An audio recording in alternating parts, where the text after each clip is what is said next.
প্রিয় দর্শক, সাজ্জাদ কাদিরের শুভেচ্ছা নিন। এই মুহূর্তে আপনাদের সামনে কথা বলতে এসেছি সাবেক দুই ছাত্র উপদেষ্টা মন্ত্রীপাড়ায় এখনো কি করে। খবরে বলা হচ্ছে যে সাবেক দুই ছাত্র উপদেষ্টা এখনো মন্ত্রীপাড়ায় বসবাস করছেন এবং আসিফ মাহমুদ সজীব ভুঁইয়া এখানে থেকেই এনসিপির নির্বাচন পরিচালনা করছেন।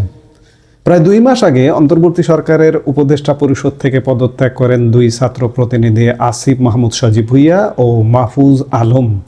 1 মাস আগে প্রধান উপদেষ্টার বিশেষ সহকারী পদ থেকে খোদাবক্স চৌধুরীও পদত্যাগ করেন। তারা পদত্যাগ করলেও মন্ত্রীপাড়ায় বরাদ্দকৃত সরকারি বাসা এখনও ছাড়েননি।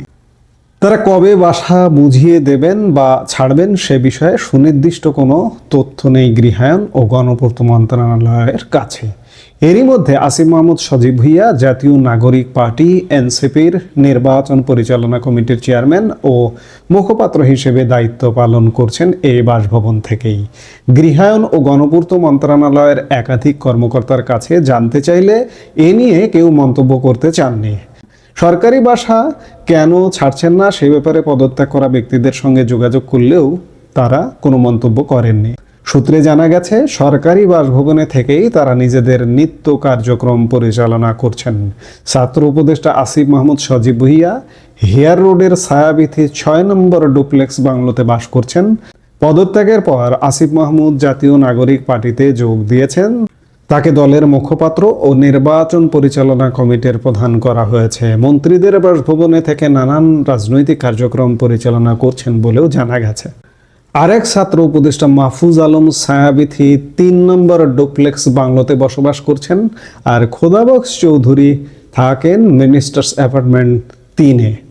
সরকারি আবাসন পরিদপ্তরের বিদ্যমান নীতিমালায় মন্ত্রিসভার সদস্য ও জনপ্রতিনিধিরা পদত্যাগের পর কবে সরকারি বাসভবন ছাড়বেন সে বিষয়ে সুনির্দিষ্ট করে কিছু বলা নেই। সরকারি আবাসন পরিদপ্তরের পরিচালক মোহাম্মদ আসাদুজ্জামান বাংলাদেশ প্রতিদিনকে বলেন, আবাসন বরাদ্দ নীতিমালায় সরকারি কর্মকর্তা কর্মচারীদের ক্ষেত্রে বলা হয়েছে চাকরি থেকে অবসরে যাওয়ার পর 2 মাস পর্যন্ত বাসভবনে থাকতে পারবেন। তবে সন্তানরা শিক্ষা প্রতিষ্ঠানে অধ্যয়নরত হলে আরও 4 মাস পর্যন্ত থাকতে পারবেন। কোনো সরকারি কর্মচারী বদলি হলেও এক্ষেত্রে সর্বোচ্চ 2 মাস, সন্তান পড়াশোনা করলে সর্বোচ্চ 6 মাস থাকার সুযোগ পান। তবে মন্ত্রী বা উপদেষ্টার বিষয়ে কোনো সময় উল্লেখ নেই। তারা এখনও বাসা ছাড়েননি। এ বিষয়ে মন্ত্রণালয় আমাদের যে রকম নির্দেশনা দেবে সেটি অনুসরণ করব। গত 10 ডিসেম্বর প্রধান উপদেষ্টা অধ্যাপক মোহাম্মদ ইউনূসের কাছে পদত্যাগপত্র জমা দেন দুই ছাত্র প্রতিনিধি আসিফ মাহমুদ সজীব ভুঁইয়া ও মাহফুজ আলম। এই সময় প্রধান উপদেষ্টার প্রেস উইং থেকে জানানো হয় নির্বাচনের তফসিল ঘোষণার সঙ্গে সঙ্গে এই পদত্যাগপত্র গৃহীত হবে। আর গত 24শে ডিসেম্বর প্রধান উপদেষ্টার বিশেষ সহকারী খোদাবক্স চৌধুরীর পদত্যাগের খবর জানানো হয় মন্ত্রী পরিষদ বিভাগের এক প্রজ্ঞাপনের মাধ্যমে। জনপ্রশাসন বিশেষজ্ঞ একেএম আব্দুল আওয়াল মজুমদার বাংলাদেশ প্রতিদিনকে বলেন, 1978 সালে জিয়াউর রহমানের মন্ত্রিসভা থেকে পদত্যাগ করেছিলেন কাজী জাফর আহমেদ। পদত্যাগ করে তিনি বঙ্গভবন থেকে আর সরকারি গাড়িতেও ওঠেননি। অতীতের এসব নজির দেখে রাজনীতিবিদদের শেখা উচিত। রাজনীতি যারা করেন, তারা দেশ পরিচালনা করেন, তাদের এসব নিয়ে সচেতন থাকা দরকার। আমি যে পদে নেই সে পদের সুযোগ সুবিধা ভোগ করা ঠিক নয়। আসিফ মাহমুদ 2024 সালের 8 আগস্ট অন্তর্বর্তী সরকার গঠনের দিন থেকে সরকারে ছিলেন। তিনি স্থানীয় সরকার এবং যুব ও ক্রীড়া মন্ত্রণালয়ের দায়িত্বে ছিলেন। 2024 সালের 8 আগস্ট নিয়োগ পেয়ে মাহফুজ আলম শুরুতে প্রধান উপদেষ্টার বিশেষ সহকারী ছিলেন। পরে ওই বছরেরই 10ই নভেম্বর তিনি উপদেষ্টা হিসেবে শপথ নেন। তবে সে সময় তাকে কোনো মন্ত্রণালয়ের দায়িত্ব দেওয়া হয়নি। 2025 সালের ফেব্রুয়ারিতে নাহিদ ইসলাম পদত্যাগ করার পর তাকে তথ্য উপদেষ্টার দায়িত্ব দেওয়া হয়। 2024 সালের 10 নভেম্বর প্রধান উপদেষ্টার বিশেষ সহকারী হিসেবে নিয়োগ দেওয়া হয়েছিল সাবেক পুলিশ মহাপরিদর্শক আইজিপি খোদাবক্স চৌধুরীকে। যাই হোক, ছাত্র উপদেষ্টারা এখন তারা তাদের পদে নেই, কিন্তু তারা তাদের বাসায় আছেন, মন্ত্রীর বাসায়। মন্ত্রী যে বাসায় থাকেন, মন্ত্রীদের যে বাংলোয়, এবং প্রতিমন্ত্রী পদমর্যাদার খোদাবক্স চৌধুরী তিনি মিনিস্টার্স অ্যাপার্টমেন্টে আছেন। কি চমৎকার জীবন, আলাদিনের চেরাগ। 2024-এর 5 আগস্ট পূর্ববর্তী সময়ে যদি এই আসিফ মাহমুদ সজীব ভুইয়া কিংবা মাহফুজ আলমের কথা চিন্তা করেন, তারা নিশ্চয়ই কোনো হলে ছিলেন কিংবা কোনো মেসে ছিলেন, হয়তো একটা ছোট্ট খাট তাদের জায়গা ছিল। কিন্তু আলাদিনের চেরাগ 2024-এর 5 আগস্ট পরবর্তী সময়ে তাদের আবাসনের জন্য বলা যায় একটি হলের যে জায়গা, পুরো একটি হলের যে জায়গা, ঠিক তেমন জায়গা নিয়ে তারা বসবাসের সুযোগ পান। এটাকেই বলে আলাদিনের চেরাগ।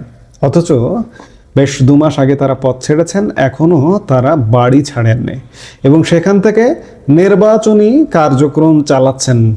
এটি তাহলে কি, এটি কি সরকারি দলের অধীনেই নির্বাচন? এবং এই নির্বাচন করে তারা কি আবারও স্বপ্ন দেখছেন যে তারা কি আবারও মন্ত্রী পরিষদে ঢুকবেন, এমন স্বপ্ন দেখছেন? এবং এমন স্বপ্ন থেকেই কি তারা সেই বাসভবন ছাড়েননি?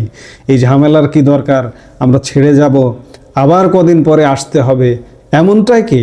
হয়তো তেমনটাই, যার দরুন এখনো পর্যন্ত তারা বাড়িগুলো দখল করে আছেন এবং সেখান থেকে নির্বাচন করছেন, নির্বাচন পরিচালনা করছেন। দুজনের একজন আসিফ মাহমুদ সজীব ভুইয়া কিংবা মাহফুজ আলম একজনও প্রার্থী না হলেও তারা দলের বা নির্বাচনের জন্য কোনো না কোনোভাবে কাজ করছেন।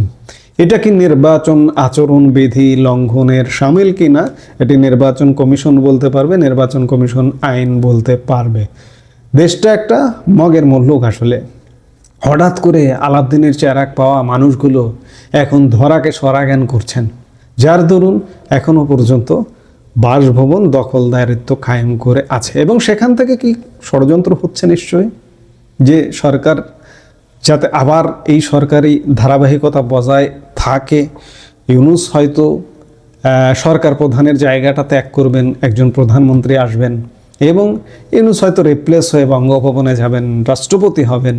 এইসব ষড়যন্ত্রেরই অংশ এই বাড়িগুলো দখল করে রাখা। এবং তারা মনেই করছেন যে আমাদের ক্ষমতা চিরকালীন। আমরা অতীতেও দেখেছি, অতীতেও ক্ষমতাসীনরা এমন মনে করতেন যে আমাদের ক্ষমতা চিরকালীন, কাজেই যতদিন পারি দুর্বৃত্তপনা করব, আজীবন করব, যার কারণে মানুষের জীবন অতিষ্ঠ করে ছেড়েছিল। আজকে এই নয়া বন্দোবস্ত মানুষের জীবন অতিষ্ঠ করছে। এই অতিষ্ঠ করারই একটি অংশ বাড়ি দখল করে আছে। আমরা বললেও হবে না যে সমাজ পাল্টে ফেলবো, পাল্টাবে না। এই যে তরুণ বয়সী এদেরকে একটু নীতিতে আসে না যে এই কাজটা অন্যায় হচ্ছে, 2 মাস আমি ছেড়ে দিয়েছি, নীতিতে আসে না বলেই তো এদের বিরুদ্ধে বিস্তর দুর্নীতির অভিযোগ। অর্থাৎ যাহা লাও তাহাই কদু। আমাদের এই যাহা লাও তাহাই কদুর মধ্যে থেকে মন্দের ভালো খুঁজতে হবে, বিচার করতে হবে বিবেক দিয়ে, যে আগে আমরা কেমন ছিলাম, 1.5 বছর আগের যে আওয়ামী লীগ সরকার, কিংবা এখন আমরা কেমন আছি। এই বিচার বিবেচনাগুলো যদি আমরা না নিই তাহলে আমাদের কপালে দুঃখ আছে। দুঃখের নানা রকম সূচক আমাদের সামনে এসে দাঁড়াচ্ছে। আমরা সেই দুঃখগুলো নিয়েই আগামীতে বাঁচবো কি দুঃখ থেকে উতরে যাব, সেটি আমাদেরই সিদ্ধান্ত নিতে হবে। এই মুহূর্তে এ পর্যন্তই। সবাই ভালো থাকুন, সুস্থ থাকুন। আমাদের ভিডিওগুলো নিয়মিত পেতে সাবস্ক্রাইব করুন Sajjad Kadir and the legends YouTube channel এবং লাইক, কমেন্ট, শেয়ার করে সাথে থাকুন।